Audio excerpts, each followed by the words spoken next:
La fondation Texas Mwimba, conduite par sa présidente Marie-France Tchapakati, a posé un geste fort en faveur des enfants atteints d'albinisme. La structure a procédé à la remise de kits scolaires à plusieurs élèves dans le but de les encourager à poursuivre leur scolarité.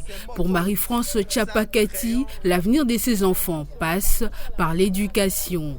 Pour que les enfants atteints d'albinisme se retrouvent dans la société, il faut d'abord étudier. Et aujourd'hui, nous remercions d'abord le chef de l'État parce qu'aujourd'hui, nous pouvons parler de la gratuité de l'enseignement en RDC. Mais à cela, pour l'accès des enfants atteints d'albinisme à l'école, il faut aussi des fournitures scolaires.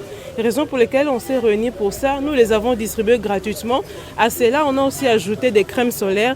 Comme vous savez, les personnes atteintes d'albinisme ont besoin d'une protection solaire, étant donné que nous n'avons pas de mélanine. Hormis la tenue manche longue, il y a aussi les crèmes que nous avons distribuées gratuitement à tous nos enfants de Kinshasa. Précisément. Les enfants, il y a une partie des enfants que l'association Grâce pour les Vulnérables encadre, mais l'association Grâce pour les Vulnérables est aussi en collaboration avec d'autres structures, notamment la fondation Mwimba Texas et aussi l'AOV. À part ça, il y a aussi quelques enfants que nous avons pris dans des familles, donc nous rencontrons un chemin. En plus des fournitures scolaires, des crèmes solaires leur ont également été remises pour les protéger contre les effets de la chaleur et du soleil, souvent plus agressifs pour les personnes atteintes d'albinisme.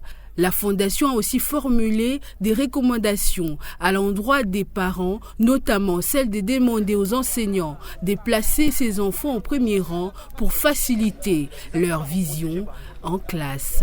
Ces gestes loués par les bénéficiaires et leurs familles témoignent de l'engagement des Texas Mwimba pour l'inclusion sociale et scolaire des enfants albinos.